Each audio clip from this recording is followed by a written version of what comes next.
Hello friends, welcome back to my channel. I hope आप सभी अच्छे होंगे। तो आज का टॉपिक मैंने लिया है union is strength.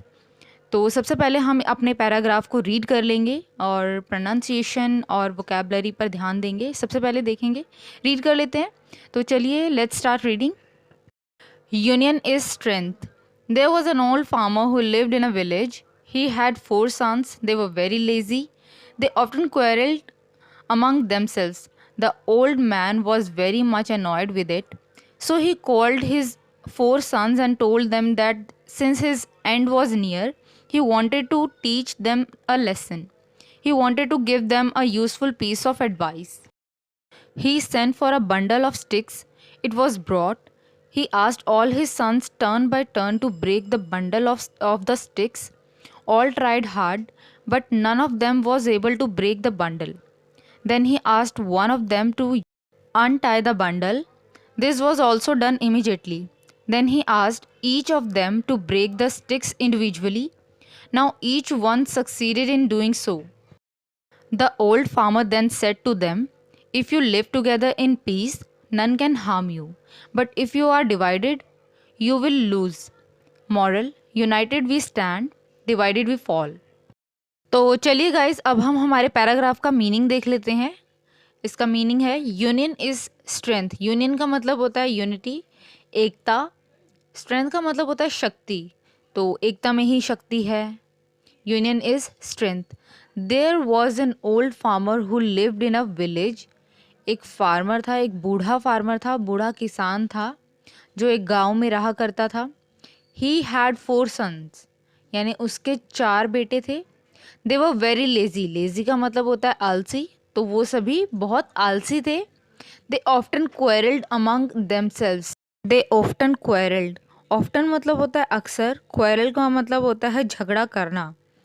Among themselves. अब एक और चीज़ क्लियर करना चाहूँगी, अमंग और बिटवीन दोनों एक जैसे हैं, बट ये कहाँ पर यूज़ होते हैं? बिटवीन यूज़ होता है दो लोगों के बीच में, एंड अमंग दो से ज़्यादा लोगों के लिए यूज़ किया जाता है। दो से ज़्यादा लोगों के बीच की बात के लिए यूज़ किया जाता है among.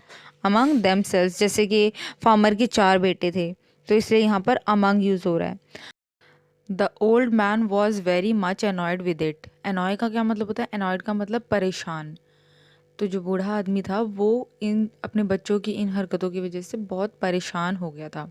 So he called. Call का मतलब क्या होता है? बुलाना।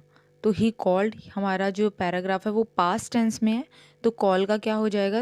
उसके साथ लग जाएगा ईडी, यानी उसकी सेकंड फॉर्म क्या हो जाएगी? Cold. So he called his four sons and told them, यानी कि और उन्हें कहा, that since his end was near he wanted to teach them a lesson. मतलब कि वो उन्हें सबक सिखाना चाहता था।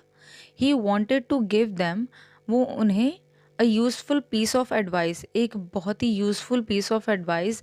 एडवाइस का मतलब क्या होता है? सलाह देना। तो वो उन्हें एक अच्छी सलाह देना चाहता था। ये जो पैराग्राफ है वो पास्ट टेंस में है, इसीलिए हमारे जितने भी वर्ब है उनके साथ भी सेकंड फॉर्म लग जाएगी, यानी वांट. वांट का क्या बन जाएगा? Wanted to teach them a lesson. He wanted, तो वांट का क्या हो जाएगा? ईडी लग जाएगा उसके साथ में, यानी सेकंड फॉर्म लग जाएगी। एंड वांटेड मतलब ही, वो चाहता था। To give them a useful piece of advice. He sent. Sent का मतलब होता है भेजा. He sent for a bundle of sticks, यानी उसने किसी को भेजा बंडल ऑफ स्टिक्स के लिए. It was brought. ब्रॉट का मतलब होता है लाना. जैसे ब्रिंग होता है, ब्रिंग का मतलब होता है लाना. ब्रिंग का सेकंड फॉर्म क्या हो जाएगा? पास्ट टेंस की जब हम बात करेंगे सिंपल पास्ट की, तो ब्रिंग का ब्रॉट हो जाएगा, यानी ब्रिंग की second form brought. It was brought मतलब जो बंडल थे स्टिक के वो लाए गए. He asked all his sons turn by turn to break the bundle of the sticks. He asked मतलब उसने अपने चारों बेटों को एक एक करके बंडल की जो स्टिक्स थी उन्हें ब्रेक करने का. ब्रेक का मतलब होता है तोड़ना. तो जो स्टिक्स थी उन्हें तोड़ने के लिए कहा. ऑल ट्राइड हार्ड मतलब सारी बंडल की जो स्टिक थी वो इकट्ठे ही थी, जुड़े हुए थी, इकट्ठे थी. तो उसने अपने सभी बेटों को उन्हें एक साथ तोड़ने के लिए बोला.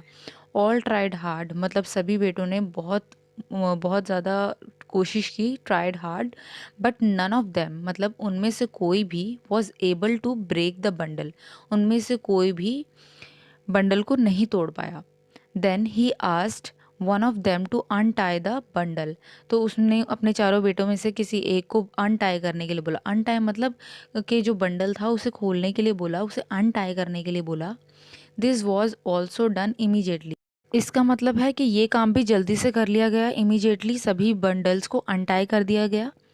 देन ही आस्क्ड, उसके बाद उसने कहा, उसने अपने बेटों से कहा, each of them to break the sticks, यानी कि हर एक को उस स्टिक्स को इंडिविजुअली तोड़ने के लिए कहा, यानी कि एक एक स्टिक्स को मतलब इकट्ठे नहीं तोड़ना है, एक एक करके तोड़ना है।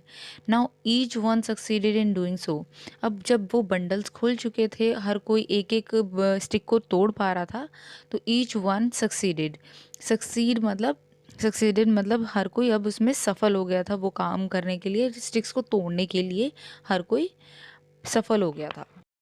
The old farmer then said to them, मतलब ओल्ड फार्मर ने उन्हें कहा, इफ़ यू लिव टुगेदर, मतलब कि इफ़ यू लिव टुगेदर, अगर तुम साथ में रहते हो, इन पीस, शांति से साथ में रहते हो, नन कैन, नन मतलब कोई भी नहीं, none can harm you, harm का मतलब होता है हानि पहुंचाना, तो नन कैन हार्म यू, तुम कोई भी हानि नहीं पहुंचा सकता, कोई भी हार्म नहीं पहुंचा सकता।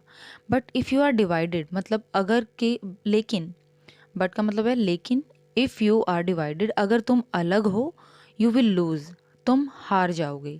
तो मॉरल ऑफ द स्टोरी क्या है, यूनाइटेड वी स्टैंड, मतलब एक रहकर हम खड़े रहेंगे, एक रहकर हम स्टैंड रहेंगे, खड़े रहेंगे, डिवाइडेड वी फॉल, लेकिन अगर अलग हो जाते हैं तो वी फॉल, फॉल का मतलब होता है गिरना, अलग हो जाने के बाद हम गिर जाते हैं। तो चलिए गाइज़, आई होप ये वीडियो आपके लिए हेल्पफुल रही होगी। अगर आपको मेरी ये वीडियो पसंद आई है तो जल्दी से मेरे चैनल को लाइक, शेयर एंड सब्सक्राइब कर दीजिए। मैं आगे भी इसी तरह की वीडियोस लाती रहूँगी, जिससे आप अपने इंग्लिश को इम्प्रूव कर सकते हैं, प्रोनाउंसिएशन को इम्प्रूव कर सकते हैं, और साथ में अपनी वोकैबुलरी को भी इम्प्रूव कर सकते हैं। तब तक के लिए keep learning, keep reading and keep practising. Thank you for watching.